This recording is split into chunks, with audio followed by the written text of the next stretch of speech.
नमस्कार, ANB news देख रहे हैं आप। मैं हूं आपके साथ पल्लवी राजपूत और हमारे खास कार्यक्रम में आप सभी का स्वागत है।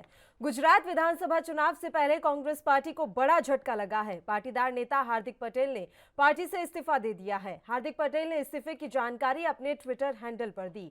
उन्होंने अपने ट्विटर हैंडल पर लिखा कि आज मैं हिम्मत करके कांग्रेस पार्टी के पद और पार्टी की प्राथमिक सदस्यता से इस्तीफा देता हूं। मुझे विश्वास है कि मेरे इस निर्णय का स्वागत मेरा हर एक साथी और पार्टी और गुजरात की जनता करेगी। मैं मानता हूं कि मेरे इस कदम के बाद मैं भविष्य में गुजरात के लिए सच में सकारात्मक रूप से कार्य कर पाऊंगा। हार्दिक पटेल ने कांग्रेस अध्यक्ष सोनिया गांधी को पत्र लिखकर अपना इस्तीफा सौंपा। उन्होंने पत्र में लिखा कि अनेक प्रयासों के बाद भी कांग्रेस पार्टी द्वारा देश हित और समाज हित के बिल्कुल विपरीत कार्य करने के कारण मैं पार्टी से इस्तीफा दे रहा हूं। उन्होंने आगे लिखा, देश के युवा एक सक्षम और मजबूत नेतृत्व चाहते हैं, लेकिन कांग्रेस पार्टी सिर्फ विरोध की राजनीति तक सीमित रह गई है। अपने इस्तीफे में पाटीदार नेता ने लिखा कि अयोध्या में राम मंदिर हो, सीएए एनआरसी का मुद्दा हो, कश्मीर में अनुच्छेद 370 हो या जीएसटी लागू करने का निर्णय, देश लंबे समय से इन समस्याओं का समाधान चाहता था और कांग्रेस पार्टी सिर्फ इसमें एक बाधा बनने का काम करती रही। उन्होंने आरोप लगाया कि पार्टी के शीर्ष नेतृत्व में गंभीरता की कमी है। मैं जब भी पार्टी के शीर्ष नेतृत्व से मिला तो लगा कि उनका ध्यान गुजरात के लोगों से ज्यादा अपने मोबाइल और बाकी चीजों पर रहा। जब देश संकट में था तो हमारे नेता विदेश में थे। उन्होंने कहा, हमारे कार्यकर्ता अपने खर्च पर 500 से 600 किलोमीटर की यात्रा कर जनता के बीच जाते हैं और देखते हैं कि गुजरात के बड़े नेताओं का ध्यान सिर्फ इस पर रहता है कि दिल्ली से आए नेता को चिकन सैंडविच समय पर मिला या फिर नहीं।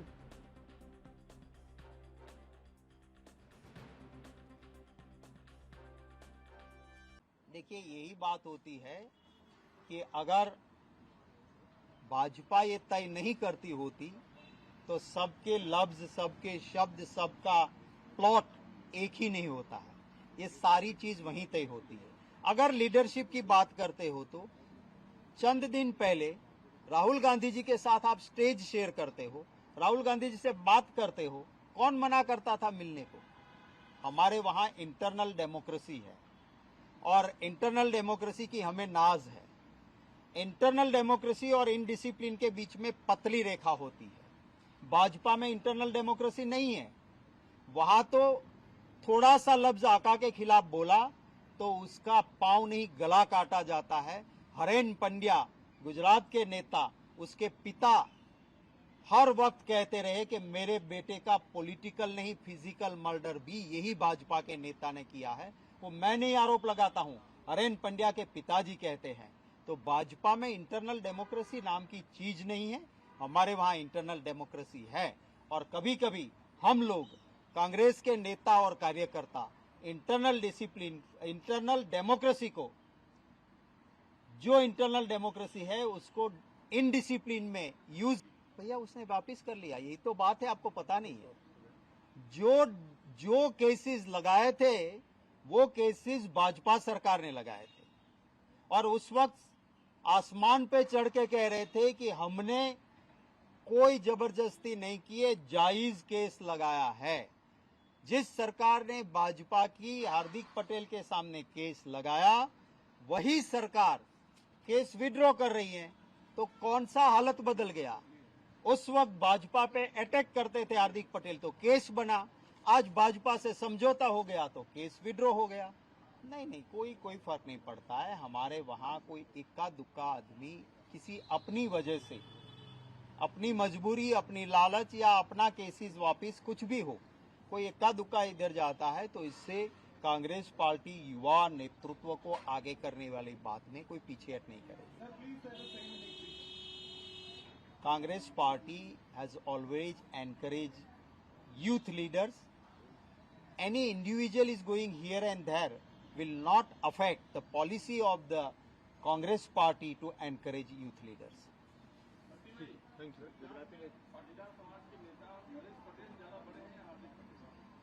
देखिए, नेचुरली नरेश पटेल जी है, वो सोशल लीडर है, वो लंबे अरसे से खोडलधाम का काम करते हैं और एक बरसों से सोशल सर्विसेज करते हैं। हार्दिक पटेल जी युवा नेता, एक आंदोलन से उभरे हुए नेता थे। तो उन दोनों का कंपैरिजन जब केशुभाई पटेल ने भाजपा के खिलाफ मोर्चा खोला, उस वक्त पे नरेश पटेल जी ने भी भाजपा के खिलाफ पहली बार मोर्चा खोला हुआ।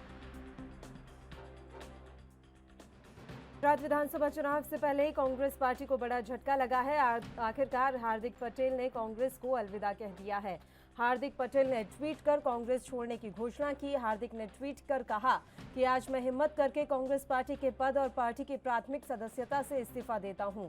मुझे विश्वास है कि मेरे इस निर्णय का स्वागत मेरा हर साथी और गुजरात की जनता करेगी।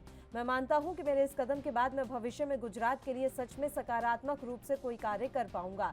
दरअसल पाटीदार नेता हार्दिक पटेल बीते कुछ समय से नाराज चल रहे थे। उन्होंने कांग्रेस के प्रदेश नेताओं के सामने अपनी नाराजगी की बात को खुलकर रखा था। इतना ही नहीं, उन्होंने केंद्रीय आलाकमान को इससे अवगत भी कराया था, लेकिन उनकी समस्या पर ध्यान नहीं दिया गया। इस दौरान हार्दिक पटेल ने अपने ट्विटर हैंडल से कांग्रेस और कार्यकारी अध्यक्ष का पद नाम हटा दिया है। इसके बाद से ही उनके कांग्रेस छोड़ने की अटकलें लगाई जा रही थी। अब कांग्रेस से इस्तीफा देने के बाद हार्दिक पटेल के लिए बीजेपी और आम आदमी पार्टी में जाने का विकल्प खुला हुआ है। हालांकि उन्होंने जो सोनिया गांधी को पत्र लिखा है उसमें भारतीय जनता पार्टी के पक्ष में उन्होंने कसीदे पढ़े हैं, प्रशंसा में कसीदे पढ़े हैं। तो ऐसे में ये पूरी संभावनाएं जताई जा रही है कि वे जल्द ही बीजेपी का दामन थाम सकते हैं। वैसे तो कांग्रेस के चिंतन शिविर में जनाधार को मजबूत करने पर मंथन हुआ, लेकिन एक हफ्ते भी नहीं बीते और पार्टी की चिंता बढ़ गई। चिंता इस बात की है कि जब नेता ही साथ नहीं रहेंगे तो जनता से जुड़ाव कैसे होगा। युवा जोश के साथ गुजरात के जिस नेता को पार्टी में शामिल कर कांग्रेस अगले विधानसभा चुनाव की रणनीति बना रही थी, उसी ने इस्तीफा दे दिया है। 3 भाषाओं में लिखे इस्तीफे की वजह पड़े तो निशाना सीधे कांग्रेस नेतृत्व पर ही है। भले ही कांग्रेस अध्यक्ष की जिम्मेदारी सोनिया गांधी के पास हो, लेकिन ऐसा माना जाता है कि पूरा काम राहुल गांधी ही देखते हैं। और हार्दिक पटेल ने अपने लेटर के तीसरे पैरे की पहली लाइन में जो बात लिखी है वो कांग्रेस के लिए चिंता की बात है और कई सवालों को जन्म देती है। एक समय असम के वर्तमान मुख्यमंत्री और बीजेपी नेता हिमंता बिस्वा शर्मा भी कांग्रेसी हुआ करते थे। बाद में उन्होंने बीजेपी का दामन थाम लिया। उन्होंने सीधे तौर पर राहुल गांधी की गंभीरता पर सवाल खड़ा किया था और अब वही बात हार्दिक पटेल ने दोहरा दी है। जी हां, हार्दिक ने लिखा कि मैं जब भी पार्टी के शीर्ष नेतृत्व से मिला तो लगा कि नेतृत्व का ध्यान गुजरात के लोगों और पार्टी की समस्याओं को सुनने से ज्यादा अपने मोबाइल पर रहा। ऐसे में जब कांग्रेस पार्टी सिकुड़कर 2 राज्यों में रह गई है, 2 राज्यों में महज सत्ता बची है, 2024 का लोकसभा चुनाव आने वाला है, गुजरात समेत कई राज्यों में 1 साल में विधानसभा चुनाव होने हैं, तो पार्टी नेतृत्व की गंभीरता पर सवाल उठना एक नए चिंतन का आधार बनता हुआ नजर आ रहा है। हार्दिक पटेल 3 साल पहले ही कांग्रेस में आए थे। उन्होंने लिखा है कि कांग्रेस पार्टी सिर्फ विरोध की राजनीति तक सीमित रह गई है। उनके शब्द अपने आप स्पष्ट कर रहे हैं कि उनके दिमाग में इस समय क्या चल रहा है, यह वह आगे क्या फैसला ले सकते हैं। लेकिन अगर उनके इस्तीफे को कांग्रेस नेतृत्व या राहुल गांधी के लिहाज से देखा जाए तो हार्दिक पटेल ने कई सवाल खड़े किए हैं। हार्दिक पटेल ने लिखा कि कांग्रेस पार्टी के शीर्ष नेतृत्व में किसी भी मुद्दे के प्रति गंभीरता की कमी एक बड़ा मुद्दा है। मैं जब भी पार्टी के शीर्ष नेतृत्व से मिला तो लगा कि नेतृत्व का ध्यान गुजरात के लोगों और पार्टी की समस्याओं को सुनने से ज्यादा अपने मोबाइल और बाकी चीजों पर रहा। जब भी देश संकट में था या कांग्रेस को नेतृत्व की सबसे ज्यादा आवश्यकता थी तो हमारे नेता विदेश में थे। इन 3 लाइनों में से वो एक शब्द जिसकी सोशल मीडिया पर भी चर्चा शुरू हो गई है वह है मोबाइल। राहुल गांधी की कुछ तस्वीरें अब शेयर की जाने लगी हैं जिसमें वह महत्वपूर्ण बैठक में दिखते हुए मोबाइल चलाते हुए नजर आ रहे हैं। हार्दिक ने तंज कसते हुए लिखा है कि दुख होता है कि जब हम जैसे कार्यकर्ता अपनी गाड़ी से अपने खर्च पर दिन में 500 से 600 किलोमीटर तक की यात्रा करते हैं, जनता के बीच में जाते हैं और फिर देखते हैं कि गुजरात के बड़े नेता तो जनता के मुद्दों से दूर सिर्फ इस बात पर ध्यान देते हैं कि दिल्ली से आए हुए नेता को उनका चिकन सैंडविच समय पर मिला या फिर नहीं। हार्दिक पटेल की इस्तीफे की लाइनें पढ़कर सोशल मीडिया पर राहुल गांधी की 3 तस्वीरें भी वायरल हो रही हैं। एक तस्वीर को यूक्रेन संकट पर विदेश मामलों की समिति की बैठक का बताया जा रहा है जिसमें विदेश मंत्री एस जयशंकर दिखाई दे रहे हैं। इस तस्वीर में भी राहुल गांधी मोबाइल में व्यस्त नजर आ रहे हैं। ऐसी कुछ 3 तस्वीरें शेयर की गई हैं जिसमें राहुल गांधी अपने फोन में लगे हुए दिखाई दे रहे हैं।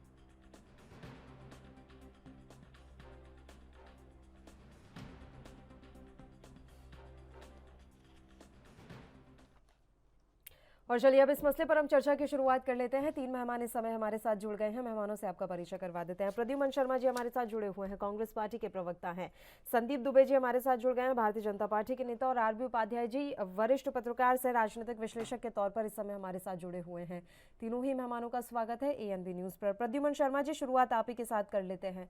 अभी एक हफ्ता भी नहीं बीता सर आपके चिंतन शिविर को, आप जनता के बीच में जाने की बात कर रहे थे, जनता को रिझाने की बात कर रहे थे। यहाँ तो आपके नेता ही आपका साथ छोड़कर जा रहे हैं। जिन युवाओं की 50% हिस्सेदारी आप चाहते हैं, वो युवा आपकी पार्टी में बचे तो सही। मैम बिल्कुल, कांग्रेस पार्टी में राहुल गांधी जी के नेतृत्व में जहाँ युवाओं की कितनी प्राथमिकता दी गई है, मैं खुद एक युवा प्रवक्ता हूँ और इस तथ्य से जो हमारी पार्टी जो प्रोग्राम बनाती है, ज्यादा से ज्यादा युवाओं को जो भी राजनीतिक दलों से बिलोंग करने से मौका मिलता है। आज इस दल पर एक राजनीतिक दलों की है। अब बात जो हार्दिक पटेल की है, तो मैम किसी के स्वार्थ को लेके, किसी के निजी स्वार्थ को लेके कोई अगर अपनी दगाबाजी प्रस्तुत कर रहा है पार्टी में, तो इससे पार्टी ज्यादा से ज्यादा क्या कर सकती है। कांग्रेस पार्टी ने हमेशा डेमोक्रेटिक वे में रूल किया है। डेमोक्रेसी कांग्रेस पार्टी में भी स्थापित है। कांग्रेस पार्टी ने कभी स्वार्थ देख के काम नहीं किया कि कोई आदमी अपना निजी स्वार्थ लेके अपनी अगर बात मजबूती से करता है, तो पार्टी सिर्फ चुनाव को देखते हुए, जो कि अभी नजदीक है, उन चुनाव को देखते हुए, अपना स्वार्थ देखते हुए उसकी निजी स्वार्थ की पूर्ति करे। अभी तो पार्टी का यही मकसद है कि वह डेमोक्रेटिक वे में पार्टी को रूल करे और डेमोक्रेटिक वे में आम जनता की समस्याओं को और आम जनता की जो समस्याएं है, जो भी फिलहाल देश में चल रही है, उन समस्याओं का निराकरण करेंगे। इसमें निजी स्वार्थ और दगाबाज जैसे शब्दों का आप इस्तेमाल तो कर रहे हैं सर। एक बात बताएं, इतने नेता आपकी पार्टी से जा रहे हैं, सबका निजी स्वार्थ है, सब दगाबाज कैसे हो सकते हैं? और हार्दिक पटेल तो कब से अपनी समस्या बताने की कोशिश कर रहे थे। किससे मुलाकात हुई, आप लोगों ने उनकी समस्या का निदान किया या नहीं किया? और एक ही बात हर नेता जाते जाते कह रहा है, ये कैसे संभव है? ये इतना बड़ा कोइंसिडेंस कैसे हो सकता है कि आपके शीर्ष नेतृत्व पर सवाल उठते हैं, गंभीरता पर सवाल उठते हैं? अब ये तो मैं ज्यादा इस बारे में बोल नहीं सकता, लेकिन हाँ, जिस बात में मुझे पूरा ज्ञात है, जिस बात में मुझे कॉन्फिडेंस है, उस चीज को लेके मैं आपको वापस बताना चाहूंगा कि कांग्रेस पार्टी ने इन लोगों को जो उपलब्धि दी है, कांग्रेस पार्टी ने जो एक आम जनता के लिए एक बना के ये भेजा कि आप आम जनता की समस्याओं को उसका निराकरण करें। आप हार्दिक पटेल जी के ऊपर जो केसेस चल रहे थे, वो केसेस बीजेपी द्वारा लगाए गए थे, वही बीजेपी की गवर्नमेंट द्वारा वापस से हटाए गए। तो ये तमाम चीजें जो दिखा रही है, ये स्वार्थ की दिखा रही है। अगर आपको इस प्रदेश को लेके, अगर आपको संदीप दुबे जी, ये भी ठीक है। प्रद्युमन जी, मैं आ रही हूँ, एक बार आपका फोन दोबारा पैच करवा लेते हैं सर, बीच बीच में आपकी आवाज भी डिस्टर्ब हो रही है, फिर मैं लौटती हूँ आपके पास। संदीप दुबे जी, ये भी कोइंसिडेंस है कि जो हार्दिक पटेल पर केस लगाए जा रहे थे या लगाए गए थे, वो अब वापस लेने की प्रक्रिया शुरू हो गई है और कुछ केस वापस भी ले लिए गए हैं। शक्ति सिंह गोहिल ने भी ये सवाल उठाया कि ये कैसे संभव हो सकता है, यानी कि आप सिर्फ लोगों को तोड़ने का काम कर रहे हैं कांग्रेस पार्टी से।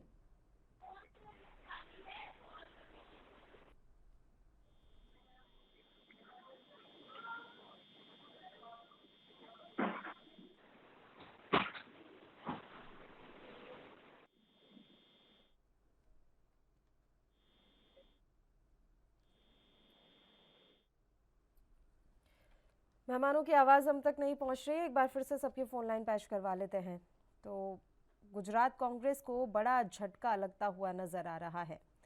आपको बता दें कि गुजरात कांग्रेस के बड़े नेता हार्दिक पटेल ने कांग्रेस पार्टी का साथ छोड़ दिया है।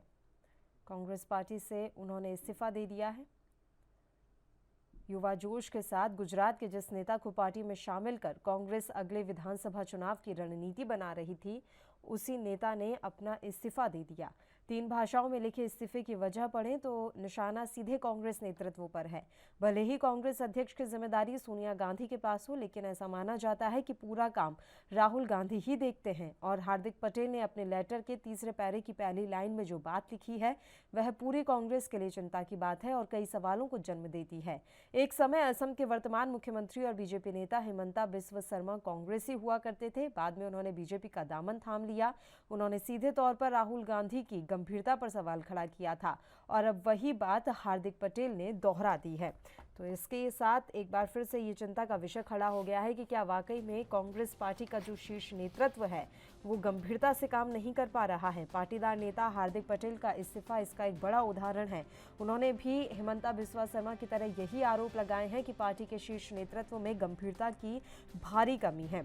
हार्दिक पटेल ने कांग्रेस अध्यक्ष सोनिया गांधी को पत्र लिखकर अपना इस्तीफा सौंपा। उन्होंने पत्र में लिखा कि अनेक प्रयासों के बाद भी कांग्रेस पार्टी द्वारा देश हित और समाज हित के बिल्कुल विपरीत कार्य करने के कारण मैं पार्टी से इस्तीफा दे रहा हूं।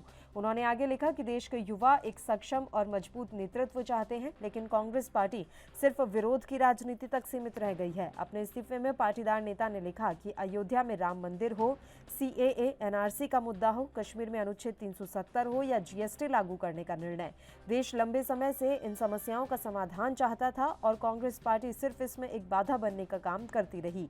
उन्होंने आरोप लगाया कि पार्टी के शीर्ष नेतृत्व में गंभीरता की कमी है। मैं जब भी पार्टी के शीर्ष नेतृत्व से मिला तो लगा कि उनका ध्यान गुजरात के लोगों से ज्यादा अपने मोबाइल और बाकी चीजों पर रहा।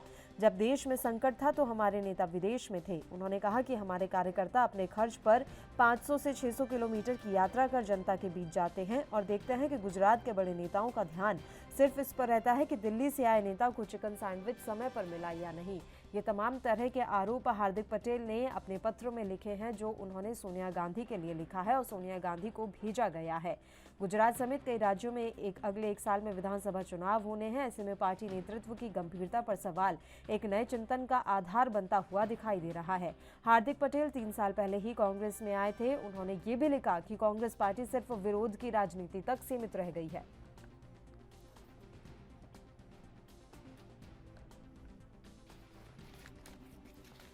मेहमान एक बार फिर से हमारे साथ जुड़ गए हैं। संदीप दुबे जी का रुख कर लेते हैं। संदीप जी, मेरी आवाज मिल रही है आपको? संदीप जी, मेरी आवाज पहुंच रही है आप तक?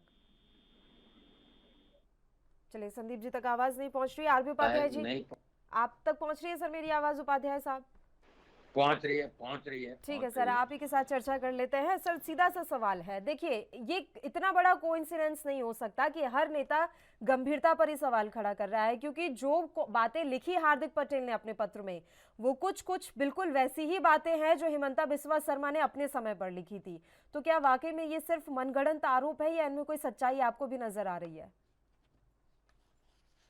देखिए, कहीं न कहीं पल्लवी, चिंतन की, मनन की जरूरत है, ईमानदारी के साथ। सिर्फ कैंप करके, चिंतन शिविर आयोजित करके और जो भी निदान है उस पर न पहुंचा जाए तो वो चिंतन शिविर बेकार हो जाता है। एक नेता को झूठ बोल सकता है, 2 बोल सकते हैं, सबकी एक ही प्रॉब्लम है। देखिए, सिंधिया जी भी गए, हेमंत बिस्वा का आपने नाम लिया, पायलट भी जाने हुआ है और संख्या बल न होने के कारण वो वापस आ गए। देखिए, संक्रमण का दौर है और कांग्रेस जिस दौर से गुजर रही है वो बहुत नाजुक मोड़ पर खड़ी है और ऐसे में अपने घर को संभाल कर न रखना या जो भी कार्यकर्ता या जो भी अधिकारी हैं उनको तवज्जो न देना, न मिलना, न समय देना, टेलीफोन में व्यस्त रहना, ऐसा लगता है फिर कि कहीं उपेक्षा की जा रही है। तो गुजरात में पटेलों का एक बहुत बड़ा आवाज आ रही है, वोट बैंक है। अब ये बात आ गई है कि पटेलों में भी 2 तरह के पटेल होते हैं पल्लवी जी। एक कड़ुआ पटेल, एक लहुआ पटेल। तो देखिए, हार्दिक पटेल जिस उससे आते हैं, आज एक दूसरा लीडर वहां पर कांग्रेस के लिए अवेलेबल है और उसकी अपनी सामाजिक छवि या सामाजिक संस्थाओं से जुड़े हुए हैं, उसको तवज्जो कांग्रेस दे रही है, तो कहीं न कहीं हार्दिक पटेल को लगने लगा कि मुझे किनारे किया जा रहा है और मुझे तवज्जो मिलनी चाहिए वो नहीं मिल पा रही। तो अपने आप को बहुत आहत महसूस कर रहे थे। काफी लंबे समय से इस बात के कयास लगाए जा रहे थे और वो इस बात का संकेत दे रहे थे, तो कांग्रेस डैमेज कंट्रोल नहीं कर पाई और ऐसे में ये डैमेज कंट्रोल बहुत जरूरी था, क्योंकि अभी कुछ दिन में वहाँ गुजरात के चुनाव हैं और फिर 2024 में लोकसभा के चुनाव हैं, समय बचा नहीं है। ऐसे में एक परसेप्शन डेवलप हो जाना है कि भाई जो यंग नेता हैं वो छोड़कर जा रहे हैं, तो कांग्रेस के लिए नुकसानदायक है। और हार्दिक पटेल को बहुत ज्यादा समय नहीं हुआ था, आंदोलन से उपजे हुए नेता थे और कहीं ना कहीं जनता में उनका भी अपना एक आधार है। ऐसे नेता जब छोड़ के जाएंगे तो पार्टी का चिंतित होना स्वाभाविक है। पार्टी कितनी चिंतित है, क्या कदम उठाती है, ये अभी देखने को मिलेगा। और देखिए दूसरा मैं जो देख रहा हूं, राजनीति का व्यवसायीकरण हुआ है। सभी राजनेताओं से व्यवसाय की तरह यूज कर रहे हैं फायदा फायदा फायदा, एक ही मूल मंत्र है कि कहाँ फायदा मिल सकता है। वो किसी विचारधारा से नहीं बंधे हुए आज नेता फायदा और नुकसान के साथ जुड़े हैं। जहाँ फायदा हो वहां जाएंगे और व्यवसाय का पहला सिद्धांत ये है, पहला पैरामीटर ये है फायदा। जी संदीप दुबे जी, आवाज मिल रही है आपको? हाँ बिल्कुल मिल रही है। आपको मिल रही है? जी, अब आपकी आवाज़ आ रही है। सर, सवाल मेरा पहले वाला ही है कि ये सिर्फ कोइंसिडेंस है कि सारे जो आप लोगों के द्वारा लगाए गए थे आरोप या फिर एफआईआर दर्ज हुई थी, मामले दर्ज हुए थे, वो वापस लिए जा रहे हैं और कुछ वापस हो चुके हैं? देखिए, भारतीय जनता पार्टी ने व्यक्तिगत तौर पे कोई मुकदमे दर्ज नहीं करा है, व्यक्तिगत तौर पे कोई आरोप नहीं लगाए। युवा है, युवा राजनीति करते, कभी कभी नियम को नहीं मानते, अनुशासन में नहीं रहते, तो जो सरकार वहां पे पुलिस प्रशासन के लोग हैं वो अपने कानून सम्मत कार्रवाई करते हैं और किसी के भी ऊपर हो सकती है, उससे पार्टी विशेष को जोड़ के देखने की जरूरत है। तोड़ रहे हैं क्या सर आप? ये बात शक्ति सिंह गोहिल जी भी कह रहे हैं कि आप तोड़ने का काम कर रहे हैं कांग्रेस पार्टी को। वहां से हर नेता निकलकर आपके पास जा रहा है क्योंकि आप लोभ और लालच दे रहे हैं और निजी स्वार्थ के चलते युवा नेता आपके पास आ रहे हैं, ऐसा अभी प्रद्युमन शर्मा जी भी कह रहे थे। नहीं, हमें लगता है कि हर व्यक्ति की अपनी अपनी सोच है और उसकी स्वतंत्रता है कि वो क्या करेगा, कैसी राजनीति विचारधारा चुने, और सभी को चुनना भी चाहिए। भारत में जितने भी नौजवान पीढ़ी है, नए पीढ़ी है, सबको लोकतंत्र में अपनी अपनी विचारधारा के हिसाब से अपनी राजनीतिक करने का अवसर है और ये हमारा संविधान प्रदान करता है। ये विषय ही नहीं है, विषय ये है कि गांधी जी के 3 बंदर की सिद्धांत वाली पार्टी, बुरा मत देखो, बुरा मत कहो, बुरा मत सुनो, आज ये तीनों काम इस देश में कर रही है और इसका प्रतिफल है कि युवाओं का दिल, युवा हृदय और जो लोग इस राष्ट्र के लिए सोचना चाहते हैं उनको वहां सोचने का अवसर नहीं मिल रहा है, कुछ करने का अवसर नहीं मिल रहा है, वो प्लेटफॉर्म पे उनको मजबूती नहीं मिल रही। तो कोई नई विचारधारा नहीं आ रही है कि जिस विचारधारा से ये राष्ट्र को सशक्त किया जाए। कांग्रेस सिर्फ हिंदू मुस्लिम की राजनीति में लगी हुई है, कांग्रेस सिर्फ देश को बांटने में लगी हुई है, कांग्रेस सिर्फ लोगों के अंदर भय पैदा करने में लगी हुई है, कांग्रेस सिर्फ नई युवाओं को, जो एक वहां पे सिर्फ एक ही युवा हैं और उन्हीं के इर्द गिर्द पूरी कांग्रेस की राजनीति है और कांग्रेस स्वतः अपने लिए भस्मासुर का चयन कर चुकी है, वो स्वयं ही खत्म हो रही है और इसका दोष वो भारतीय जनता पार्टी को दे रही है। देखिए, मुझे कोई बीमारी है तो इलाज मैं स्वयं करूंगा, कोई दूसरे के इलाज करने से मेरी बीमारी ठीक नहीं हो जाएगी। अगर मुझे भूत आ गया, मेरे ऊपर भूत चढ़ गया, तो वजह से मुझे खुद को झरवाना होगा, ये नहीं कि भूत मुझ पे चढ़ा और आप झाड़ किसी पड़ोसी को रहे हो। तो कांग्रेस को ये सोचना पड़ेगा, गलती अपने अंदर ढूंढने की जरूरत है, ना कि भारतीय जनता पार्टी या किसी और पार्टियों को दोष अभी देने की हार्दिक जरूरत। पटेल के लिए दरवाजे खोल रखे हैं ना संदीप दुबे जी आपने? देखिए, भारतीय जनता पार्टी में सबके लिए दरवाजे खोल रखे हैं, किसी व्यक्ति विशेष की बात नहीं करूंगा। आप हो, हम हो, कोई भी व्यक्ति, सबका स्वागत है। भारतीय जनता पार्टी 125 करोड़ भारतीयों की राजनीतिक दल है, पार्टी है, और कोई अगर गलती से बिछड़ा है, वैचारिक प्रतिद्वंदिता पाल रखा है, उसको जब लगेगा कि देश के लिए और राष्ट्र के लिए सिर्फ जीने वाले लोग, वंदे मातरम के नाम पे सारा जीवन देने वाले लोग भारतीय जनता पार्टी में है, ऐसे सभी राष्ट्रवादी भारतीय जनता पार्टी में आएंगे। आरबी उपाध्याय जी, बड़े राष्ट्रवादी अब हार्दिक पटेल लग रहे हैं और पूरी तरीके से दरवाजे खोलकर बैठी हुई है भारतीय जनता पार्टी। सवाल यह है कि हार्दिक पटेल के बीजेपी में जाने से हार्दिक पटेल को फायदा हो या ना हो, भारतीय जनता पार्टी को गुजरात में क्या फायदा होगा? देखिए, मैंने कहा कि पटेल वोट बैंक एक बहुत बड़ा आधार है और वहां जिस गुजरात समुदाय में से तो भारतीय हार्दिक जनता पार्टी पटेल के आते पास वैसे ही इतने बड़े चेहरे और वरिष्ठ नेता हैं सर। देखिए, दोनों चीजें हैं, मैं उसी बात पे आ रहा था। अपना प्रभुत्व और देखिए, हार्दिक पटेल, मैंने कहा किसानों के आंदोलन से, जनता के आंदोलन से, जनता की स्वीकार्यता से आगे बढ़े हैं। वो पैराशूट से आए हुए नेता नहीं है, उनका अपना जनाधार है। अगर ऐसा कुछ नहीं होता तो बीजेपी उन्हें अपने पास नहीं आने देती, बिल्कुल नहीं लेने देती। उनके पास पटेल और बहुत सारे हैं, लेकिन कहीं ना कहीं पार्टी आलाकमान ने विचार किया होगा कि उनके आने से पार्टी को फायदा होगा और वोट बैंक प्लस होगा और वोट बैंक को साधा जा सकता है, इसीलिए उनको जगह दी जा रही है, इसीलिए उनके केस वापस लिए जा रहे हैं। और जो भी और कुछ दिया जा सकता है वो देने की पूरी चेष्टा होगी। बीजेपी अपनी पूरी कवायद करती है और हर इलेक्शन को पूरी मुस्तैदी के साथ लड़ती है। पिछली बार जब हार्दिक पटेल इधर आ गए थे कांग्रेस को, तो कांग्रेस को बेनिफिट हुआ था। वो सत्ता तक पहुंची या नहीं पहुंची बात एक अलग है। तो कहीं ना कहीं बहुत सोच विचार और हार्दिक आकलन पटेल के बाद बारे में ही हम बात करें उपाध्याय साहब, तो आम आदमी पार्टी भी उनके लिए एक विकल्प हो सकता है, लेकिन सवाल यह है कि वो भी देखेंगे कि नफा नुकसान क्या है, आम आदमी पार्टी का फिलहाल गुजरात में क्या जनाधार है। तो ये संभावनाएं कितनी बनती हुई नजर आ रही हैं कि वो आम आदमी पार्टी के साथ चले जाएं? देखिए, जहां तक आम आदमी पार्टी का प्रश्न है, तो आम आदमी पार्टी जिस तरीके से राइज कर रही है जी, दिल्ली से चलकर पंजाब, पंजाब से वो गुजरात, हिमाचल, सब जगह अपनी नजर बनाए हुए है और लोकल लीडरशिप की उसको सख्त जरूरत है। ऐसे चेहरों की जरूरत है जो उस राज्य के जाने पहचाने चेहरे हों।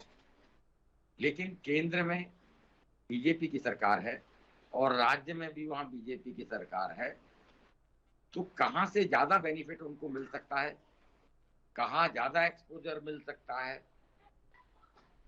तो वो अपना पर्सनल बेनिफिट के हिसाब से ये फैसला लेंगे उनको बीजेपी में जाना है या आम आदमी पार्टी में जाना है। लेकिन अभी तक जो सर्कमस्टांसेस दिख रहे हैं जी, वो यही दिख रहे हैं कि वो मोस्ट प्रोबेबली बीजेपी ज्वाइन करेंगे और इसीलिए सत्ताधारी दल है, पुरानी पार्टी है और बीजेपी का जनाधार भी काफी मजबूत है गुजरात में, तो हार्दिक पटेल रिस्क तो नहीं लेंगे, ऐसी उम्मीद कम ही है। संदीप दुबे जी, आम आदमी पार्टी की भी यहाँ पर चर्चा कर लेते हैं। देखिए, आम आदमी पार्टी भी बाहें फैलाकर बैठी हुई है क्योंकि हार्दिक पटेल जाना माना नाम है और इस बार आम आदमी पार्टी पूरे दमखम के साथ गुजरात विधानसभा चुनाव में उतरने वाली है, तो लपकने की कोशिश तो की जाएगी। आपको लग रहा है कि इतना जनाधार बढ़ा पाएगी आम आदमी पार्टी की आपको टक्कर दे ले, या कांग्रेस पार्टी का विकल्प बन जाए गुजरात में? देखिए, वहां पे भारतीय जनता पार्टी का कोई विकल्प नहीं है। कांग्रेस पार्टी अपने विकल्प बनाए, आम आदमी पार्टी अपने विकल्प बनाए, और राजनीति करने वाले लोगों को खुद ही अपना विकल्प चुनना है कि वो कहां से बेहतर ढंग से राजनीति कर सकते हैं, कौन सी विचारधारा उनको पसंद है। और हार्दिक जी स्वतंत्र हैं, वो युवा राजनीति में हैं और उनके पास बहुत अभी समय है, उनके समय अभी खत्म नहीं हुए, तो उनको बेहतर सोचना चाहिए, अच्छा सोचना चाहिए, अच्छी विचारधारा को अपने मन अंतःकरण में धारण करना चाहिए और समाज के लिए काम करना चाहिए। समाज ये सबको अवसर देता है। समाज कोई ऐसा नहीं है कि आपने अगर समाज के लिए किया तो समाज आपको भूल जाएगा। तो जितने भी राजनीति में लोग हैं या सामाजिक क्षेत्र में लोग हैं, कहीं ना कहीं समाज में ने ही उनको अवसर दिया है कि वो सेवा कर पा रहे हैं। हाँ ठीक है, लाख हम किसी की आलोचना कर लें, बुराई कर लें, मैं सिर्फ इतना कहना चाहता हूँ, कांग्रेस के जो सपने हैं, दिवा स्वप्न है, वो गुजरात में भी टूट गए। और आज गुजरात में कांग्रेस के पास नेतृत्व का अभाव है। कांग्रेस वहां खत्म हो गई है। कांग्रेस को लोग देखना पसंद नहीं कर रहे हैं और कांग्रेस की नीति के वजह से कांग्रेस हाशिए पे गई है। कांग्रेस को अपनी बेहतर नीति बनानी चाहिए, बेहतर राजनेता पैदा करने चाहिए, बेहतर अवसर बनाने चाहिए, जनता के बीच जाके बेहतर काम करना चाहिए। मैं तो इतना ही कह सकता हूँ, क्योंकि मैंने कभी कांग्रेस की आलोचना नहीं करी। कांग्रेस स्वयं ही अपनी आलोचना करती है, उसके लोग ही उसकी आलोचना करते हैं और उसके लोग ही उसकी कमियां बताते हैं, लेकिन फिर भी कांग्रेस उन्हीं लोगों को जो कमियां बताते हैं उनको अपने यहाँ से बाहर का रास्ता दिखा देती है। कांग्रेस ने चिंतन शिविर किया है सर, अभी उस चिंतन शिविर के तहत काम तो शुरू होने दीजिए, क्योंकि भारत जोड़ो यात्रा अभी कांग्रेस पार्टी निकालेगी। कोई सलाह है आपकी कि भारत जोड़ो तो बाद में कीजिएगा, पहले कांग्रेस पार्टी जोड़ो यात्रा करे कांग्रेस? देखिए, भारत जोड़ो तो भारत टूटा कहाँ है कि भारत को जोड़ना है। भारत के लोगों का दिल एक दूसरे से जुड़ा हुआ है। भारत सशक्त है, मजबूत है और 70 साल इतनी साल राजनीति करने के बाद उनको लग रहा है कि भारत टूटा है। तो फिर इसीलिए कहा कि उनको गांधी जी से जरूर सीखने की जरूरत है कि बुरा मत देखो, बुरा मत सुनो, बुरा मत कहो, और पार्टी के अंदर भी वो धारण कर लें ये इस चीज को। देखिए, दो बातें बहुत इंपॉर्टेंट है किसी भी व्यक्ति के लिए या राजनीतिक दल के लिए या देश के लिए। पहले ये कि संस्था या देश में आम जन का विश्वास होना चाहिए, सरकार में आम जन का भी विश्वास होना चाहिए। तो कांग्रेस के लोगों का ही कांग्रेस पे विश्वास नहीं। दूसरा, एक आत्मा, जैसे शरीर में आत्मा होती है ऐसे ही एक विचारधारा होनी चाहिए। देश को, समाज को या युवा नई पीढ़ी को कहाँ आगे लेके जाएंगे, क्या मॉडल होगा। कांग्रेस के पास वो मॉडल भी नहीं है। कांग्रेस के पास दो चीजें, पहला मॉडल है मोदी जी को गाली देके, मोदी जी की बुराई करके उन सत्ता पाना। तो ये संभव नहीं, किसी की बुराई करके कोई सत्ता नहीं पा सकता। आलोचना सत्ता का हथियार नहीं हो सकती। दूसरा, ये बात का परिचय न देते हुए आपस में वो लोग लड़ रहे हैं, आपस में लड़के खत्म हो जाएंगे, बुरे लोग आपस में लड़के खत्म हो जाते हैं। यही बात हार्दिक पटेल ने अपने इस्तीफे में भी लिखी है। प्रद्युमन जी, यही बात लिखी है हार्दिक पटेल ने अपने इस्तीफे में कि कांग्रेस के पास अब केवल विरोध की राजनीति रह गई है। क्या वाकई में कांग्रेस पार्टी अब सिर्फ विरोध करने के लिए विरोध कर रही है और कोई विचारधारा नहीं और कोई लक्ष्य नहीं, कोई मकसद नहीं?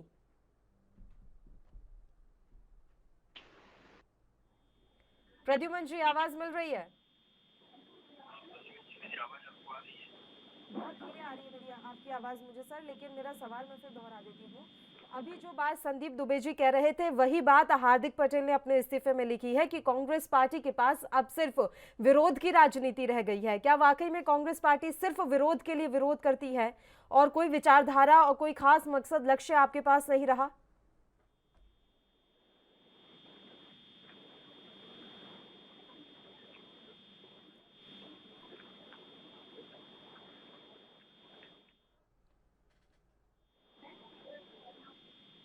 प्रद्युमन जी, आपकी आवाज नहीं आ रही है। आपका शुक्रिया, आप हमारे साथ जुड़े, आपने अपना समय हमें दिया। आरबी उपाध्याय जी और संदीप दुबे जी के साथ ही हम आगे की चर्चा करेंगे। संदीप जी, विरोध के लिए सिर्फ विरोध हो रहा है और हम देख भी रहे हैं कि महंगाई, बेरोजगारी जैसे बड़े मुद्दे हैं, उनको कोशिश कर रही है कांग्रेस पार्टी उठाने की, लेकिन वो जनता तक पहुंच नहीं पा रहे हैं। बीच में कौन आ रहा है? क्या आप आ रहे हैं? आप वाकई में मुख्य मुद्दे अभी लोगों तक पहुंचने नहीं दे रहे, कांग्रेस पार्टी को उठने नहीं दे रहे?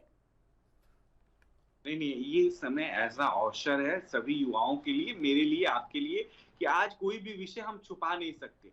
हर विषय पे चर्चा होती है। आज जो सोशल मीडिया का प्लेटफॉर्म है, कोई देश का परिवार नहीं जिस परिवार में मोबाइल फोन ना हो, जिस के पास टेलीविजन न पहुंचा हो और जिस पे चर्चा ना हो रहा। हर व्यक्ति अपनी अच्छाई, अपनी बुराई स्वयं उसका मूल्यांकन करता है और बेहतर सोचता है या बेहतर करने की कोशिश करता है। देखिए, महंगाई को मैं स्वीकार करता हूँ। महंगाई तो आजादी के बाद, आजादी के पहले हर समय काल में रही है, लेकिन महंगाई पे नियंत्रण की अभी आवश्यकता है। इसलिए आवश्यकता है कि 2 साल जो कोरोना काल बीते हैं उसमें अतिरिक्त भार जो है देश पे भी पड़ा है, और आज जो युद्ध की स्थिति परस्पर और देशों में है उस देश का भी असर भारत में पड़ रहा है। लेकिन उस महंगाई से भी हम लड़ रहे हैं, और उस महंगाई को हमने कभी अपनी कमजोरी नहीं बनाई, उस महंगाई को कभी हमने ढाल नहीं बनाया। हमने स्पष्ट कहा कि उस महंगाई से ये सरकार लड़ रही है और लड़ने में सक्षम है, आम जनता को दिक्कत नहीं होने देगी।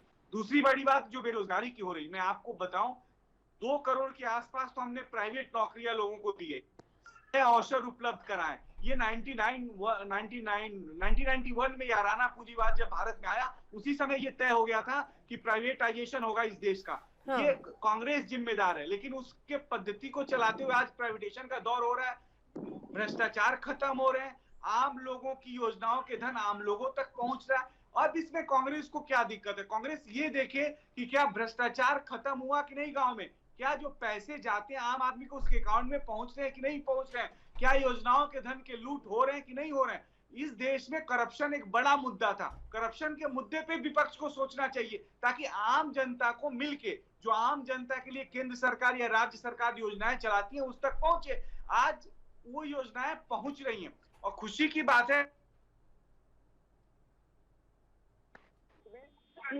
जो स्थिति भारत की है वो स्थिति में हम सबको मिलके काम करना है, बेहतर सोचना, अच्छा करना है, तो भारत विश्व गुरु बनेगा। और वो सपना हमने मिलके देखा, हम मिलके पूरा करेंगे। सपना आपने ये भी देखा कि कांग्रेस मुक्त भारत हो, और शायद उसी दिशा में आप भी काम कर रहे हैं सर, इसलिए कांग्रेस पार्टी खाली होती जा रही है, जनाधार खोती जा रही है। आप अपना ही सपना सच करने में लगे हुए हैं। आपका जवाब हम लेंगे। आरबी उपाध्याय जी का मैं एक बार रुक करना चाहूंगी। आरबी उपाध्याय जी, कांग्रेस पार्टी इतनी पुरानी पार्टी, देश की आजादी में योगदान, क्या वाकई में ये संभव है कि विचारधारा खो दी इस पार्टी ने? कोई लक्ष्य नहीं रहा इस पार्टी का कि आगे क्या करना है, लक्ष्य बस इतना है कि भारतीय जनता पार्टी का विजय रथ कैसे रोका जाए, और इसके लिए अब वो अपने आप को सेकेंडरी में भी रखने को तैयार है, गठबंधन भी करने को तैयार है, जो भी स्थिति बन पड़े हर स्थिति के लिए तैयार है, बस बीजेपी का विजय रथ रुके। देखिए, जहाँ तक गठबंधन की बात है पल्लवी, आजकल क्षेत्रीय दल भी किनारा कर रहे हैं और कहीं गठबंधन करने को तैयार नहीं होते, और गठबंधन करने को तैयार होते हैं कांग्रेस के साथ, तो वो अपनी शर्तों पर गठबंधन करना चाहते हैं। बिल्कुल। जबकि कांग्रेस एक राष्ट्रीय पार्टी है, राष्ट्रीय पार्टी का ये हाल हो जाना चिंता दर्शाता है। देखिए, लेकिन एक दिन में ये हालात नहीं हुए। आज परसेप्शन उस तरह का बन गया है कि एक वर्ग विशेष या राजनीति करती है कांग्रेस, या तुष्टीकरण की राजनीति करती है, और इसीलिए उसका जो अपना वोट बैंक था वो कहीं ना कहीं अलग हुआ है और अलग अलग पार्टियों में शिफ्ट हुआ है। ऐसा नहीं है विचारधारा नहीं है, विचारधारा कांग्रेस के पास है, लेकिन समय के साथ चीजें बदलती हैं। देखिए, आज हिंदू और हिंदुत्व को इग्नोर करके कोई पार्टी सत्ता में आ जाए वो संभव नहीं है, और वही कहीं ना कहीं कांग्रेस गच्चा खा जाती है। चाहे वो राम मंदिर की बात आए, चाहे 370 हटाने की बात आए, विरोध करिए, आप राजनीतिक राष्ट्रीय से जुड़े होते हैं और देश के भविष्य के साथ जुड़े होते हैं, उन मुद्दों पर राजनीति नहीं करनी चाहिए। 370 देश का हर नागरिक चाहता था हटे जम्मू कश्मीर से, ठीक है, बीजेपी सरकार ने पहल की, 370 को हटाया, तो कांग्रेस को आगे आकर उसका स्वागत करना चाहिए था। और कंस्ट्रक्टिव राजनीति होती है, रचनात्मक सहयोग कहीं ना कहीं देना चाहिए था, उससे एक मैसेज जाता। अब आप राम मंदिर का भी विरोध करेंगे, 370 का भी विरोध करेंगे, सर्जिकल स्ट्राइक का विरोध करेंगे, तो ये सब चीजें जनता देखती है। हार्दिक पटेल को अभी याद आ रही है सर ये सारी चीजें जो उन्होंने अपने पत्र में भी लिखा कि धारा 370, राम मंदिर, ये ऐसी समस्याएं थी जिसका देश समाधान चाहता था, लेकिन कांग्रेस पार्टी इन समाधान के बीच में रोड़ा बन रही थी। जब वे कांग्रेस पार्टी 3 साल पहले ज्वाइन कर रहे थे तब उन्हें ये सारी बातें याद नहीं थी, और अब अचानक से उन्हें याद आ रही है कि नहीं, आप तो राह का रोड़ा थे और भारतीय जनता पार्टी ही इन समस्याओं का समाधान कर पाई। देखिए, 3 साल में माहौल बहुत बदला है। राम मंदिर का निर्माण शुरू हुआ है, 370 हटी है, ज्ञान वापी में सर्वे चल रहा है। बाकी मुद्दे गौड़ हो गए हैं, चाहे वो बेरोजगारी है, चाहे वो महंगाई है। और कहते हैं धर्म एक अफीम की तरह काम करता है। जब दूसरे धर्म के लोग कश्मीरी पंडितों को कश्मीर से भगा देते हैं, अत्याचार करते हैं, तो वो संविधान और वो व्यवस्था कहाँ रह जाता है सब कुछ। तो बाकी लोगों को भी लगने लगता है, बहुसंख्यक समुदाय को, कि भी तुष्टीकरण की राजनीति हुई और ये लोग संख्या जहाँ बढ़ेगी वहां से हमें विस्थापित होना पड़ेगा। जैसे कश्मीर से कश्मीरी पंडितों का विस्थापन हुआ है और उन्हें आज तक न्याय नहीं मिल पाया और न उन्हें सुरक्षित वापसी हम करा पाए हैं। तो दूसरा जो वर्ग है, बहुसंख्यक वर्ग जिसे हम कहते हैं, उसको लगता है कि भी बीजेपी इन सब चीजों से मुक्ति दिला सकती है और राष्ट्र को मजबूत कर सकती है और हिंदुत्व की पक्षधर है। और कांग्रेस का परसेप्शन उस तरह का बन गया है कि वो एक वर्ग विशेष की राजनीति करती है, उस वर्ग विशेष के लिए ही योजनाएं लाती है। और तो और इतिहास को तोड़ा मरोड़ा गया, यहाँ तक के आरोप है। आज मैं कल 2 चैनल पर बैठा था, मैं तो अलग अलग बात कह रहे थे, लेकिन एक बात बड़ी कॉमन थी कि कुछ समस्याएं ऐसी थी जिनको कांग्रेस ने नजरअंदाज किया। और मैं देख रहा हूं कि बीजेपी ने वहां एक अच्छा काम किया है। उसी का परिणाम है कि जनता ने हाथों हाथ लिया है। और कोई भी पार्टी स्वयंभू सरकार नहीं बनाती है, जनता वोट करती है। 70 साल अगर कांग्रेस ने राज किया तो कांग्रेस ने अपनी मर्जी से राज नहीं किया, इसी जनता ने वोट किया था, इसी जनता ने चुना था। और हम ये भी नहीं कह सकते कि विकास नहीं हुआ, विकास हुआ, इसे नकारा नहीं जा सकता। लेकिन कुछ समस्याएं ऐसी ज्वलंत, चाहे कश्मीर का मुद्दा हो, चाहे राम मंदिर का मुद्दा हो और दूसरे जो मुद्दे थे, उन पर कहीं ना कहीं चुप रहना और अपना जो एक वर्डिक्ट है वो न देना, तो उससे एक हताशा और निराशा का माहौल कहीं न कहीं भारत की जनता के बीच में था। इसीलिए जनता ने बदलाव का मूड बनाया।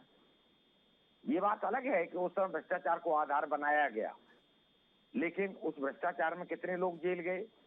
और फिर मुझे बड़ा ताज्जुब होता है पल्लवी, जब भ्रष्टाचार की बात होती है सब पॉलिटिकल पार्टियां कहती है हमने भ्रष्टाचार खत्म किया। भ्रष्टाचार कहाँ खत्म हो रहा है?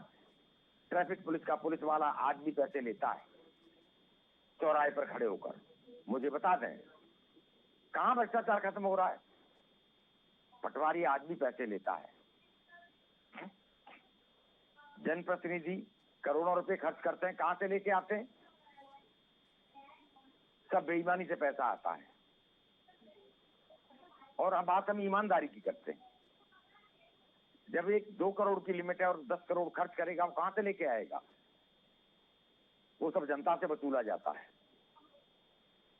तो भ्रष्टाचार, हाँ, नीयत साफ होनी चाहिए।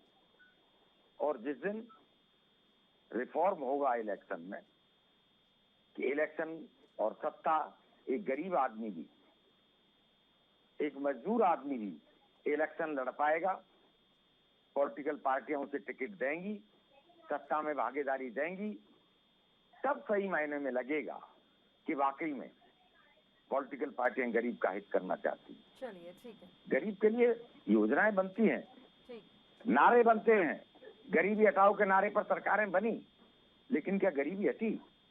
मैं देख रहा हूं कि ये खाई और चौड़ी होती जा रही है, गरीब और गरीब होता चला जा रहा है, अमीर और अमीर होता चला जा रहा है। तो कहीं ना कहीं सरकारों को सामंजस्य बिठाना होगा, महंगाई पर अंकुश लगाना होगा और पॉलिटिकल पार्टियां अपना एक मॉडल पेश करना होगा। कांग्रेस इतने साल सत्ता में रही, लेकिन कोई भी गवर्नेंस का मॉडल जनता के सामने पेश नहीं कर पाए कि भी हमने फला स्टेट में उस तरीके से काम किया है और ऐसे ही हम जिस स्टेट में इलेक्शन लड़ रहे हैं उस स्टेट का विकास करेंगे। गुजरात मॉडल पर बीजेपी ने इलेक्शन लड़ा था, ये बात अलग है कि वही गुजरात मॉडल दूसरे इलेक्शन में दम तोड़ गया था। आज आम आदमी पार्टी दिल्ली मॉडल पर इलेक्शन लड़ रही है। वो कहती है हम शिक्षा में और स्वास्थ्य में काम करेंगे, और जैसे शिक्षा की हालात दिल्ली में सुधारे हैं वैसे ही हिमाचल में सुधारेंगे, वैसे ही पंजाब में सुधारेंगे। तो मॉडल ऑफ गवर्नेंस भी कहीं ना कहीं पॉलिटिकल पार्टियों को देना पड़ेगा, उदाहरण के लिए बताना पड़ेगा भी ये गवर्नेंस का हमारा मॉडल होगा। संदीप और दुबे हार्दिक पटेल का जहां तक प्रश्न है पल्लवी, जी, हार्दिक पटेल काफी दिनों से घुटन महसूस कर रहे हैं, और गुजरात में जैसा मैंने बताया ना कि लहुआ पटेल और कड़ुआ पटेल दो तरह के पटेल होते हैं, तो कहीं ना कहीं कांग्रेस को भी एक अच्छा विकल्प दूसरे नेता के रूप में नजर आ रहा है। इसलिए बेरुखी या दरकिनार करना हार्दिक पटेल को शुरू किया गया। मुझे ऐसा लगता है वो जानबूझकर किया गया। जिस तरह से सिंधिया को दरकिनार करके कमलनाथ को वहां सीएम बनाया गया, जबकि पता था। तो फिर आप ये युवा बात चेहरे की बेईमानी बात सी लगती है ना कि आप चिंतन शिविर कर रहे हैं और उस चिंतन शिविर में आप ये बात भी रख रहे हैं कि अब 50% हिस्सेदारी ऐसे लोगों की होगी जिनकी उम्र 50 से कम है। तो फिर ये बातें मत कीजिए। आप क्यों इस तरह की बातें फैलाने की कोशिश कर रहे हैं कि हम युवाओं की भागीदारी बढ़ा रहे हैं, जबकि आपकी ही पार्टी में मौजूद युवा आपका साथ छोड़कर जा रहे हैं। कैसे विश्वास करेगी जनता इन पर? आप पूरे देश का भ्रमण करते रहिए। पल्लवी, देखिए हम चले जाएं उत्तराखंड में, हरीश रावत के अलावा दूसरा नेता कांग्रेस के पास नहीं है, और उन्होंने किसी दूसरे नेता को पनपने भी नहीं दिया। हर जगह छत्रप डेवलप हो गए हैं। पंजाब में देखिए, जैसे कैप्टन गए वहां काम खत्म हो गया। तो एक सेकंड लीडरशिप भी कहीं ना कहीं आपको आगे बढ़ानी होगी, जो कि कांग्रेस के बड़े नेता हैं वो नहीं बढ़ने देते हैं। कोई कितना भी स्वार्थ पसीना की जो बहता बात है। अभी कर रहे थे प्रद्युमन जी या शक्ति सिंह गोहिल, इनको खुद को देखना चाहिए ना कि इनकी पार्टी के वरिष्ठ नेताओं में कितना स्वार्थ है कि वो दूसरे नेताओं को आगे बढ़ने ही नहीं देना चाहते। संदीप दुबे जी, राहुल गांधी की 3 तस्वीरें इस समय सोशल मीडिया पर वायरल हो रही हैं क्योंकि हार्दिक पटेल ने ये मैसेज भी दिया है कि गंभीरता की कमी है, और ये तीनों तस्वीरें कुछ ऐसे समय पर ली गई हैं। बताया जा रहा है कि एक तस्वीर यूक्रेन संकट पर विदेश मामलों की समिति की बैठक की है। इस बैठक में राहुल गांधी अपने फोन चलाते हुए नजर आ रहे हैं। दूसरी तस्वीर है पुलवामा के शहीदों को श्रद्धांजलि देने के समय की, और तीसरी तस्वीर संसद के भीतर की है जिसमें राष्ट्रपति के अभिभाषण के समय राहुल गांधी फोन चलाते हुए नजर आ रहे हैं। ये तस्वीरें क्या दर्शाती हैं कि क्या वाकई में राहुल गांधी में गंभीरता की कमी है? ऐसे समय पर भी वो अपने फोन में ज्यादा व्यस्त रहते हैं। नहीं करूंगा, वो कांग्रेस पार्टी के नेता हैं और कांग्रेस पार्टी के लोग स्वयं मूल्यांकन करें। और राहुल जी को मैं नेता नहीं मानता, तो मैं टिक्का टिप्पणी करने का अधिकारी नहीं, लेकिन टिक्का टिप्पणी उनके लोग कर सकते हैं। और दूसरी बात है कि मोबाइल फोन देखना बुरी बात नहीं है, वो मोबाइल फोन देखें, और उस समय का चयन थोड़ा जरूरी है कि सही समय पे कौन सा काम कहाँ कब करना है, ये होना चाहिए। ये लगता है उस फोटो को देख के। तो ये गंभीरता पर प्रश्न उठता है। हाँ, आप कितने गंभीर हैं?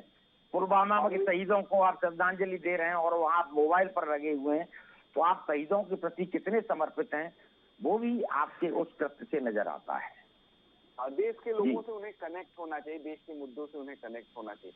मैं दूसरी तरफ इस थोड़ी आपके प्रश्न को दूसरी तरफ लेके जाना चाहता हूँ। देखिए, हम में कोई हर व्यक्ति में कोई न कोई बुराई है और कोई परिपूर्ण नहीं है। मानव है, जन्म लिया है, तो वो समय काल के हिसाब से उसका जन्म हुआ और ईश्वर उससे कुछ न कुछ अच्छा कराना चाहता है, उसको अवसर देता है और उस अवसर के हिसाब से मानव लाभ उठाता है। कांग्रेस को भी बहुत अवसर इस देश ने दिए, कांग्रेस को इस देश की जनता ने बहुत अवसर दिए, और कांग्रेस को जितना अवसर देना था उससे ज्यादा भी अवसर दिए। आंख मूंद के देश की जनता ने विश्वास किया। कहीं ये नहीं कहता कि कांग्रेस विफल हो गई, कांग्रेस ने कोई काम नहीं किया, लेकिन कांग्रेस को बहुत से ऐसे काम जो करने थे वो नहीं कर पाई। देखिए, हमारे देश में शिक्षा व्यवस्था, स्वास्थ्य या आम लोगों की भागीदारी राजनीति में सुनिश्चित करने की जो व्यवस्था थी, कहीं ना कहीं लोकतांत्रिक प्रक्रिया को, लोकतंत्र को मजबूत बनाने में भी कांग्रेस की चूक हुई। स्वयं कांग्रेस को ये स्वीकार करना पड़ेगा। जब हम स्वयं स्वीकार करेंगे तो गलती का समाधान हो जाएगा। नई पीढ़ी आपसे जुड़ नहीं रही है, आपके पास विचारधारा का अभाव है, नई पीढ़ी के लोग आके आपके यहाँ घुटन महसूस कर रहे हैं, क्योंकि आपके यहाँ कोई उनको संभालने को तैयार नहीं है, कोई उनको साथ लेने को तैयार नहीं है। नेतृत्व और जनता के बीच इतनी डिस्टेंस हो गई, इतनी दूरी हो गई है कि वो शक्ति सिंह गोहिल का बयान अगर आप सुनेंगे ना सर, तो उन्होंने एक बात कही कि हमारी पार्टी के यहाँ पर आंतरिक लोकतंत्र है, हर किसी को बोलने की आजादी है, जबकि भारतीय जनता पार्टी में ऐसा नहीं है। उन्होंने हिरेन पांड्या का एक उदाहरण भी मीडिया के सामने रखा और ये बड़ा आरोप लगाया है कि कोई अगर पार्टी के खिलाफ बोलता है तो उसे मार दिया जाता है। मुझे नहीं लगता कि जिस तरह की भाषा का उन्होंने प्रयोग किया, ये भाषा कोई भी व्यक्ति इस विषय को स्वीकार करेगा। कहने के लिए हम भी 10 नाम ऐसे कांग्रेस में गिना सकते हैं कि कांग्रेस के साथ, कांग्रेस के लोगों ने, कांग्रेस के नेतृत्व ने उनके साथ किया। ये सारी बातें, अब आप मेरी बुराई करके आप अच्छा हो सकते हो तो हो लो, यही मैं बार बार आपको कह रहा हूँ। कांग्रेस भारतीय जनता पार्टी की बुराई करके और बहुत अच्छा कर सकती है, देश में सरकार बना सकती है, उसको ये पॉलिसी बिल्कुल मुबारक हो और उसको ये करना भी चाहिए। लेकिन मुझे लगता है कि युवा होने के नाते नहीं, आप भी यही होती है भाई, आप भी यही करते थे, आप विपक्ष में थे।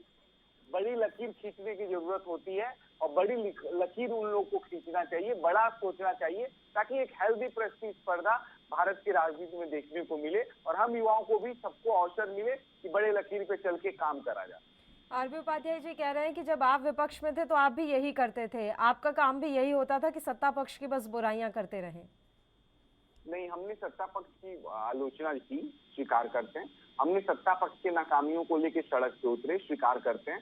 और विपक्ष होने के नाते हमने मजबूत विपक्ष की भूमिका भी निभाई, ये भी स्वीकार करते हैं। और समय, मैंने पहले भी कहा, समय के गर्त में क्या है और क्या छुपा है ये किसी को नहीं पता। आज उसी विपक्ष में रह के बेहतर काम करने का नतीजा है कि जनता ने हमें सत्ता दिया, अवसर दिया। आज उस अवसर को हम जनता के लिए जी रहे हैं, अपने जीवन को जनता के लिए समर्पित कर रहे हैं। तो इसलिए हमें जनता अगर प्रेम दे रही है, और लोकतंत्र दिल जीतने का नाम है, हम दिल जीत के बैठे हैं और लोकतांत्रिक प्रक्रिया में भागीदारी हो रहे हैं और इतना सहयोग मिल रहा है, तो इसमें किसी को जलने की जरूरत नहीं है। वो आलोचना करे, लेकिन हेल्दी आलोचना होनी चाहिए। मैं तो कह रहा हूँ, विपक्ष का जो काम है विपक्ष करे हमसे, लेकिन एक बड़ी लकीर भी तो खींचे इस राष्ट्र के लिए। वो चाहे राष्ट्रवादी लकीर हो या राज्यव्यापी लकीर हो, कोई लकीर तो दिखे। लेकिन विपक्ष के पास कोई लकीर नहीं दिखती, कोई सोच नहीं दिखता। वो सोचती है कि बुराई कर लेंगे और सत्ता में आ जाएंगे। मैंने एक सवाल आपसे ये भी पूछा था सर कि आपने सपना देखा था कांग्रेस मुक्त भारत हो, क्या वो सपना साकार करने की दिशा में आपने पुरजोर प्रयास किए हैं और उन प्रयासों का असर नजर आने लगा है? देखिए ना, वो तो देश की जनता ने तय कर दिया। कांग्रेस मुक्त भारत का सपना देश की जनता ने बुन लिया है और कांग्रेस स्वयं ही खत्म होती चली जा रही है। इसके लिए कोई और जिम्मेदार नहीं है। कांग्रेस और कांग्रेस के लोग स्वयं जिम्मेदार हैं, क्योंकि वो सत्ता के बगैर रह नहीं सकते। और जैसे मछली को पानी से बाहर कर दो, तड़प के मर जाती है, कांग्रेस को सत्ता से हटा दो, कुछ दिनों बाद सारे कांग्रेसी कांग्रेस छोड़ के भाग जाएंगे, क्योंकि वो सत्ता के बगैर नहीं रह सकते। तो ये जो सोच है, आप इस सोच को देख लीजिए। ये 2 स्टेट में बच्चे खुशी हैं, इसके बाद चले जाएंगे, फिर इनकी सत्ता नहीं आएगी, देखेंगे सारा कांग्रेस खत्म हो गया। कांग्रेस अब बची कहाँ है? कांग्रेस सिर्फ नाम में बची है, कागजों में बची है और ऑफिसों में बची है। आरबी उपाध्याय जी, ये चिंतन शिविर जब आयोजित हो रहा था, 3 दिवसीय चिंतन शिविर था, तो कांग्रेस पार्टी के कार्यकर्ताओं में थोड़ा जोश आया, उत्साह आया कि पार्टी चलो विचार विमर्श कर रही है। लेकिन जब इस तरह के घटनाक्रम होते हैं कि हार्दिक पटेल जैसे सरीखे नेता पार्टी को छोड़कर चले जाएं, तो ऐसे चिंतन शिविर के औचित्य पर सवाल खड़े होने लगते हैं। और उन कार्यकर्ताओं का क्या दोष जो अपने खर्चे पर पार्टी को बढ़ाने की कोशिश कर रहे हैं, पार्टी की विचारधारा को आगे ले जाने की कोशिश कर रहे हैं? देखिए पल्लवी, चिंतन करना और उस पर अमल करना सिक्के के 2 पहलू हैं। देखिए, राजस्थान में चिंतन शिविर हुआ और जो समस्याएं कांग्रेस पार्टी के सामने थी उन सब पर मंथन हुआ। लेकिन रिजल्ट क्या है कि उस चिंतन शिविर और मंथन के बाद भी हार्दिक पटेल कांग्रेस छोड़ रहे हैं। तो या तो यह है कि वो चिंतन शिविर बेईमानी था, वो मंथन बेईमानी था, और जो मैसेज पहुंचना चाहिए वो मैसेज नहीं गया। और तो और चिंतन शिविर में हार्दिक पटेल को शायद इनवाइट भी नहीं किया गया था। जी, वो नहीं हुए थे शामिल। तो देखिए, जब चिंतन शिविर आप कर रहे हैं और जिस राज्य में इलेक्शन है गुजरात में, वहां से हार्दिक पटेल को आप कॉन्फिडेंस में नहीं ले रहे हैं, तो वो प्रदेश अध्यक्ष आप किस बात के अध्यक्ष रह जाएंगे? तो कहीं ना कहीं उनका अपना एक वजूद गुजरात की राजनीति में है, और वो जो वजूद हासिल किया है वो जमीनी लड़ाई लड़कर अपना स्थान उन्होंने बनाया है। वो पैतृक नहीं है कि भी खानदानी था, उनके फादर मिनिस्टर थे,